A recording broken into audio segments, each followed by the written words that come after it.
Welcome to Eye on Korea, a video podcast produced by the Korea Economic Institute of America. Join us for in-depth conversations with experts and policymakers as we explore issues in Korea's economic and political relationship with the United States and how these issues may influence South Korea's regional strategies and its global relationships. I'm Scott Snyder, President and CEO of KEI, and today I'm joined by Tami Overby. Tami Overby is a partner at DGA Government Relations, where she advises on investment and trade matters with a particular focus on Korea. Tami spent 2 decades living and working in Seoul, including at AmCham Korea. She led the U.S. Chamber of Commerce's Asia practice for 8 years, and she is also on the board of KEI. Tami also serves on the board of the Korea Society and is a trustee of the U.S. Asia Institute. Welcome to Eye on Korea for your second appearance, Tami. Thanks, Scott. And I just want to jump in because we're right after APEC. We have just seen President Trump's visit to Asia and to Korea. And this visit seems to give some momentum for the Trump administration's trade policy in Asia. But we're waiting to see if it's sustainable or achievable. What's your take on the deal that was made and on the fact sheet that was released from the Trump administration over the weekend? I think the trip overall was very successful, very productive. And for the U.S. Korea deal, which we've all been waiting for with bated breath, I think it went it's better than I expected. I think Korea got a lot more detail when we're looking at the investment package and the requirements around it. There's a lot more specificity to it than some of the other deals. So I'm encouraged. I think it's it's a good step forward. And one thing that I thought was really interesting was President Trump's announcement about the development of a Korean nuclear submarine to be built, I guess, at the Hanwha Philly shipyard, if they have the capability to do so. What do you think was the significance of that particular, it seemed like almost unilateral announcement? Well, I think it was a reflection of the increased activity of our friends from North Korea, supposedly also having nuclear-powered subs in the area. And, of course, China has for a long time. So, to me, while it was completely unexpected, I think it's another signal of the growing closeness of the U.S. and South Korea in the security area, which I think is good news for America. And do you think there are any implications for the U.S. Korea shipbuilding effort and also for greater efforts to integrate Korea into the military-industrial supply chain? Absolutely. Korea is one of the top defense countries in the world. I think they have the 5th largest military, but increasingly they have been manufacturing and selling defense goods, materials. And I think this is yet another step forward in further integration of the U.S. and Korea in a very important sector of our economy. And you've mentioned North Korea, but I'm wondering, I was also curious, how do you think that Xi Jinping and China reflected on that announcement? I don't think he was as pleased as perhaps Americans were. I think he did have a summit with President Lee Jae-myung after the Trump summit, and it appeared to go well from the media reporting. But Korea has a tough balance there. China's right next door. They are their largest market, the largest trade partner.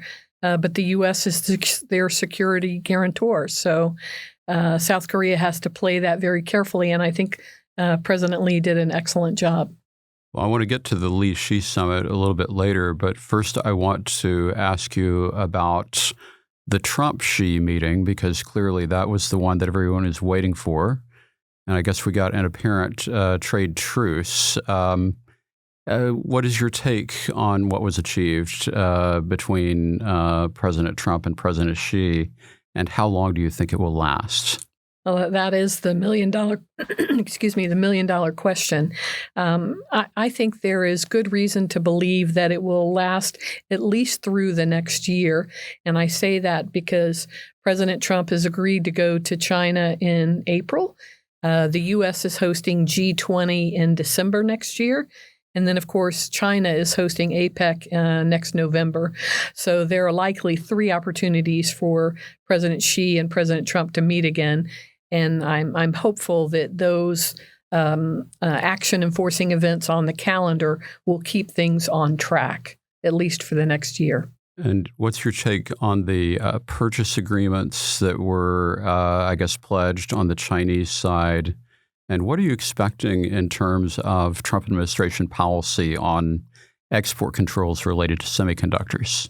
Those are really challenging questions because one thing we can be sure of with the Trump administration is there will be unexpected things coming from them. Whether I would find it hard to believe that there will not be more export controls. We have ongoing 232 investigations going on semiconductors and other products. But for now, it appears that there is a truce. And again, hopefully the will be maintained as long as possible. But semiconductors, an issue I'm following closely now is Nexperia, which was a Dutch company, a semiconductor chip company that was purchased by the Chinese company Wingate. But the Dutch government has taken control of it back, and the Chinese responded by blocking all Nexperia chips from leaving China. And their chips are legacy chips. They're very the lowest level, but they're in everything. And so this impact of this, particularly in the auto industry, is already being felt. We're seeing Honda and other companies who are having to either slow down or stop production because they couldn't get the chips. So hopefully we will see a truce there as well. But it was interesting to me because it's not just the U.S. and China that are facing these national security questions, European countries as well. I need to double back because since we're talking about semiconductors, it seems that there is a little bit of a gap possibly between the U.S. Interpretation of what was agreed between the U.S. and Korea on semiconductors and what the Korean government said. And I'm wondering if you can elaborate on that. Well, unfortunately, with many of the Trump deals and framework agreements, there's not always a perfect understanding. And I think in the area of semiconductors as well, we're seeing, there are different interpretations. And frankly, it just, from my perspective, it's going to take time for us. We are supposed to see this week the MOU, joint MOU from the U.S. and Korea deal that hopefully will clarify some of these questions, hopefully. And of course, APEC's a multilateral gathering. We focused a lot on Trump-Lee and Trump-Xi. But another interesting meeting that I noted was the debut internationally of Japanese Prime Minister Takaichi. And it was the first meeting with President Lee. And I wonder what your thoughts are on where the Korea-Japan relationship might be going, since it's kind of an odd couple. But it seems like they're getting along okay for now. It's interesting. 2 relatively new leaders, President Lee since June and Takaichi since, 2 weeks ago. But they both are sort of hardliners. And one would expect that to be a bumpier relationship. But so far, both leaders have seemed to be showing a pragmatism that I hope will continue, because that trilateral relationship between Japan, Korea, and the U.S. is critically important to all 3 nations. And again, hopefully they will continue down the path they're on right now. Now, this was not an APEC, but another trilateral gathering that got a lot of attention was actually the private sector gathering, the CHIMEC gathering among NVIDIA's CEO Jensen Huang and Hyundai and Samsung. Exactly. And I wonder What you take from the PR effort, and also do you think that there is any underlying sustainable partnership that you can imagine among those three? Well, first of all, I have to say that whoever NVIDIA's communications person has done a tremendous job for this APEC because NVIDIA was the big corporate story of the week from my perspective. And then seeing that casual beer and chicken meal between Chairman Chung and Chairman Lee and Jensen was phenomenal. My question, and I noticed it was in the same question asked by the Korean media today, was where was SK Chae Tae-wan? Because NVIDIA has a huge relationship with SK Hynix as well. But I think once some reporters dug out fairly easily that Chairman Che was hosting the CEO summit, and he was actually in Gyeongju during that informal dinner. But again, that I just thought that NVIDIA did a terrific job capitalizing on APEC this year. Well, of course, NVIDIA would have been an essential partner given the focus of APEC on AI, at least on the private sector side. Are there any takeaways, or what do you think was really achieved by that focus at the CEO summit and in the surrounding meetings that occurred? I think the reporting on it was excellent. And I think my takeaway from that week in Gyeongju was that Korea really is the leader in AI, and to have companies like NVIDIA there and deepening their ties, and their chairman hadn't been there in quite a few years. So for him to make that trip and to be there, I thought it was quite telling. But I think it's also it's a reflection of how important Korea's technology development is for the world. And the deepening of the U.S. South Korea relationship on the technology side is good news. Okay, and of course we know that President Trump left before the leaders' meeting actually occurred, and I saw that Treasury Secretary Scott Bessent stayed behind and represented the U.S. But what do you think that was lost by President Trump leaving early and not joining that meeting? I think that's a very astute question, Scott, and I think it became the Xi Jinping show when President Trump left before the leaders' meeting. That gave President Xi the opportunity to be the senior statesman and to present China as the supporter of the multilateral system and the rules-based system, which as an American was a little bit disappointing to me. But from President Trump's perspective, one can understand he went early to Asia. He went to the ASEAN summit first in KL over the weekend before APEC began, and then 2 days in Japan.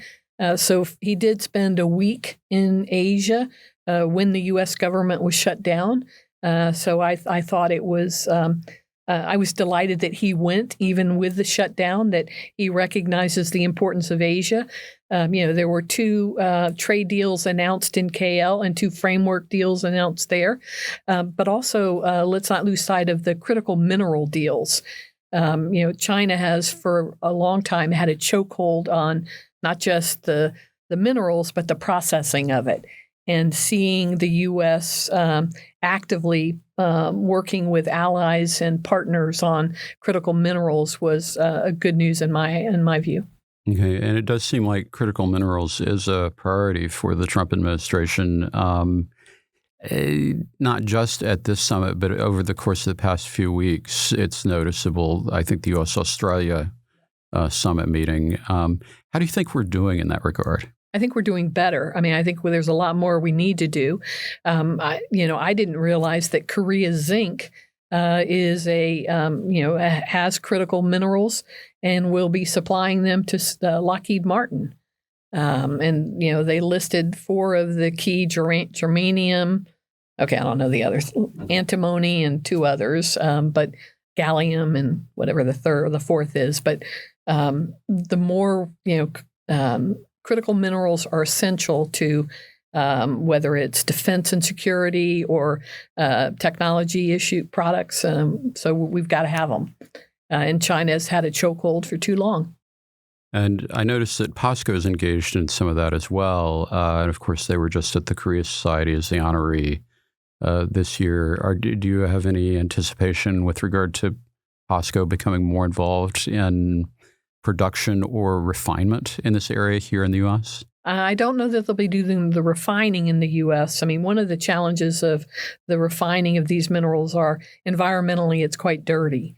But certainly the being able to source them and reprocess them wherever they're doing it, and being able to provide them to the U.S., the largest market in the world, it's a great move for POSCO, and I think we will see further integration of Korean companies in the U.S., which, from my view, is good for both countries. And I said I was going to come back to President Lee and Xi. And of course, President Xi was there for the APEC leaders meeting, but they also had their bilateral. Do you have any takeaways regarding where the China-South Korea relationship stands? We already mentioned some irritants related to the U.S. in that, but where do you think it stands following the Lee-Xi summit and Xi's visit to South Korea? I think President Lee did a good job emphasizing the importance of the Korea-China relationship, and I think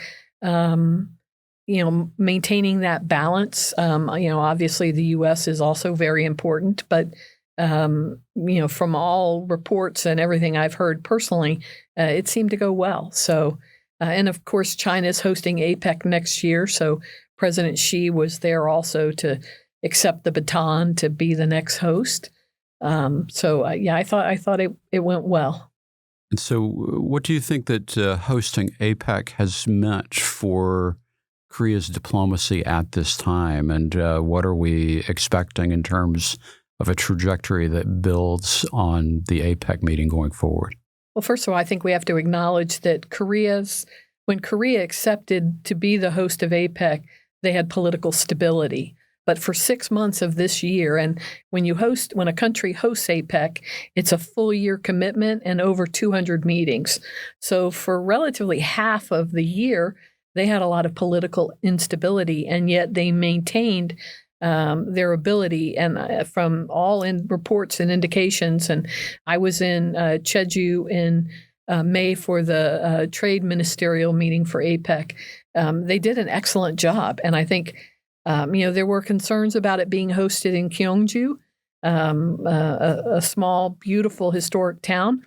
But again, so far from, I had clients staying in Busan and on the ship, and then in Airbnbs nearby. And then if companies sponsored APEC, they stayed in Gyeongju. So, and I didn't hear anybody screaming. So from my perspective, I think Korea did a really fine job. And I think, the city of Gyeongju is now known to the world. So, I think Korea did an excellent job. And related to the agreement between the U.S. and Korea, are we still grappling with the devil in the details, or are we actually in a place where it seems like there is some kind of guidance for the two governments bureaucratically to move forward? I think we're definitely in a much better place now. And what we're waiting on now is when the Korean government submits, they have to submit a law to the National Assembly to create the mechanism for the investment of the $200 billion. And once that bill is submitted to the National Assembly, then the U.S. President Trump will issue an executive order to reduce the tariffs. And as we all know, Korea's auto industry has been significantly damaged. Japan and Europe, their autos have been going in at 15%, whereas South Korean vehicles have been going in at 25%. And that's incredibly frustrating, even more so considering that they were going in at zero before, due to the fact that we do have a free trade agreement, although the U.S. is not completely honoring it. And again, when President Trump came in and put worldwide tariffs on, that's when we started violating the agreement. But I think we have enough clarity and enough details in the agreement that progress has been made, and we can count on that happening very soon. And what about the terms and the pace of the investment pledges? How do you see the $20 billion a year going forward, and the way in which the modality for actually making those decisions? Because it's a little bit different from the U.S.-Japan agreement. It is. And I have to say, kudos to my Korean negotiating friends. I think they did an excellent job. What President Trump was asking for was $350 billion in cash up front. And President Lee, in a Time interview, said if he did that, he would be impeached. And as someone who lived in Seoul during their last major foreign exchange crisis, I believe he would have been impeached. So I think the coming up with the creative solution of $20 billion a year, but it will be based on milestones for the projects for two. So, and that's $20 billion a year for up to $200 billion. And then the other 150 will go for shipbuilding. I thought it was very well creatively structured. And we know about the shipbuilding. Are there other areas of early investment that you are expecting to be a point of emphasis for the non-shipbuilding tranche? I do. I think we're going to have commercial nuclear. I think there'll be the U.S. is very strong in small modular reactors, and Korea is very strong in nuclear construction. So I think we'll see the marriage of that with some new deals coming out soon. Okay. And will that be here in the U.S. then? I think it will be some in the U.S. because President Trump has indicated he wants some new reactors built here. But I also think there are going to be some in third countries. All right. Well, I think that's about all the time we have for today. Tami, thanks so much for joining us. And thank you for joining us on Eye on Korea. If you enjoyed this episode, be sure to like the podcast, subscribe so you won't miss the next one, and leave a review to help others discover the show. Follow the Korea Economic Institute of America on social media or visit keia.org for more resources, events, and expert analysis on Korea. We'll see you next time on Eye on Korea.